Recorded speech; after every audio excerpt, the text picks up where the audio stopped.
Hello, my name is Lucy. Welcome to my channel.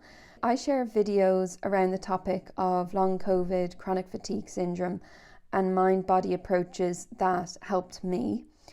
So today's video is on the topic of listening to your body and trusting your body.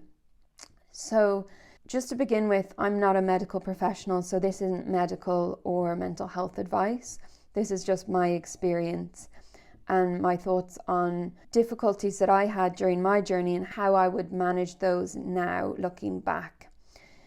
So it's really common to be given the advice or to logically deduce that if I'm not feeling well, I need to listen to my body. So in many cases, if someone has a condition that involves fatigue, that means resting. So when a symptom comes on, or when you notice those symptoms getting worse, often you'll go and you'll rest. So when I was unwell, I found this a really difficult thing to get my head around because I knew it wasn't getting me better in the long run by listening to my body in this way. And I couldn't understand how to listen to my body because sometimes I'd listen to my body and I would rest and that might help a bit. Sometimes I would listen to my body and I was feeling really good. I felt energetic and I'd do a bit of activity and I would crash. Sometimes I would listen to my body and when I felt worse, I thought I'd crash, but doing some activity didn't make me crash. So there wasn't a really clear pattern for me that showed that listening to my body was helping me. And I didn't understand exactly how to listen to my body because when you have so many symptoms and when you feel awful all of the time, it's quite difficult to understand what to listen to or what to pay attention to and then what to do about it as well. The most common thing that people do is rest. And for some people that is really important, that is really helpful, especially if your nervous system is in a state of fight or flight, or your nervous system needs that rest so that you can start to be able to at least get a good night's sleep and have some sort of regulation. For other people, they are so used to listening to their symptoms as a message that's telling them I'm doing too much, I need to rest, or what I'm doing mustn't be good because this is how I feel. And in those cases, what I've found from my personal experience is that it gets very confusing and it doesn't always help. So what I have found most helpful is to keep building the association between symptoms and emotions. Anytime I had a symptom or have a symptom or I feel worse, I associate that with there's an emotion or there's something going on that I'm less aware of that I need to become aware of in my emotional experience. And I've said this in previous videos, but it wouldn't come to me straight away. Often I'd think, oh, like I'm fine, there's nothing going on. It was a matter of learning how to become more emotionally aware. And I have always thought I was a very emotionally aware person. I studied psychology, I did a master's in psychology.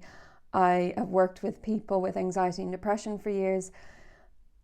And I generally can notice emotions coming up for me. But what I didn't realize was that there were emotions coming up without it being easy for me to really notice them and become aware of them, and that these were linked with symptoms. If, for instance, symptoms are coming up and you do this emotional work and it helps, you might notice that the symptoms reduce enough that just doing that emotional work is enough for you to go on and start doing something else again. That's what I found. It wouldn't be all of the time, but it was pretty consistent that the more effective emotional work I could do when symptoms were bad, the less I needed to rest. Resting, of course, for everyone, resting is important to a certain extent. So this is obviously quite a nuanced topic. I'm not suggesting you go into a mind frame of, oh, well, this means I shouldn't need to rest. This means I shouldn't need to have balance or take things easy or listen to my body if I'm tired. But it's about making sure that when symptoms come up or when you do feel abnormally fatigued or tired, that you turn to do that emotional work. And maybe you want to rest as well, and that's fine. What I've found helpful anyway is to just keep being really consistent with doing that emotional work. I think that sometimes what can happen is people think they're listening to their body, but they're actually listening to symptoms. And I think there's a difference where if I've slept really badly and the next day I'm tired, I might think, well, I'm going to have an easy day. Whereas if I slept well and all of a sudden the next day I felt really heavy fatigue come on, I suppose one way to consider whether you need to do the emotional work or whether what you're experiencing is normal is by just trying to compare yourself to a healthy person. So if a healthy person got a good night's sleep, then there's not much reason for them to be tired the next day and need to rest the whole of the next day. So that's an indication that what you're feeling is a symptom. And the reason I'm going into this is just because it can become tricky, because when we're used to having symptoms all of the time, it can start to become confusing in terms of what's normal, what's not normal. Even sometimes when I had a bad night's sleep, I would ask myself, okay, if someone who's healthy has a bad night's sleep, does that mean they are too completely tired to function the next day? And for most people, the answer is no. Most people can function the next day even if they've had a bad night's sleep. So if I'm feeling quite tired in that situation, more tired than I think would be normal, that's an indicator to me that I need to do some emotional work. Unfortunately, people with these conditions can start to lose trust with their body. They can feel like they don't trust their body to function. They don't trust their body to work well. They don't trust that they can rely on their body for really understandable reasons. It can be hard to understand what you listen to and what you don't listen to.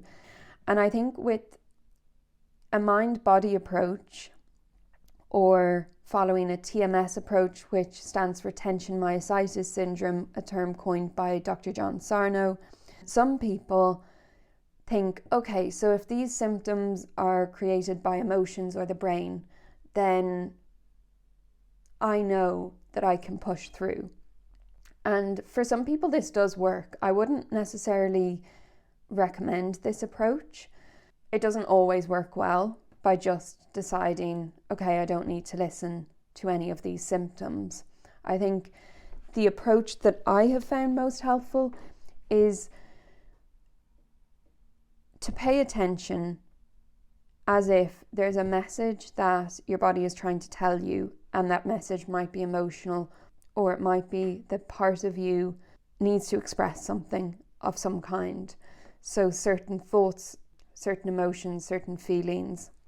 And this is something I'm still practicing now, and it doesn't come naturally, it doesn't come easily. I need to set a routine where I'm regularly doing this work. Symptoms do still come up for me, but when I do this, it helps, and which means I can live a very normal life.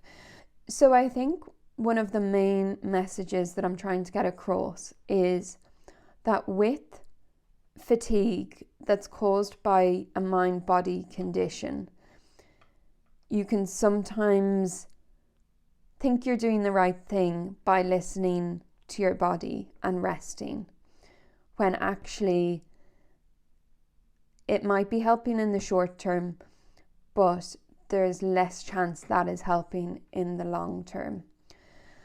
And I want to emphasize again, I'm not against resting. I'm not against listening to your body. It's about learning what you need to do when you're listening to your body, what a symptom might mean. And this might be different for different people.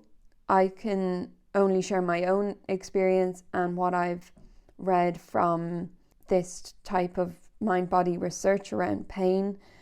I think the other thing to mention is that if your body is really on edge and you're feeling like your nervous system is very dysregulated, there is a chance that it's going to be harder to do emotional work because you're not feeling safe in your body.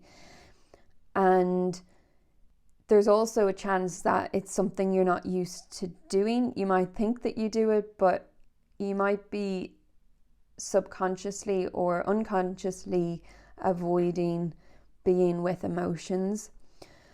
So it is a process that can take time, even though I've outlined it in a way that makes it sound really simple. I do understand that it's not perfectly simple for everyone to go through this process.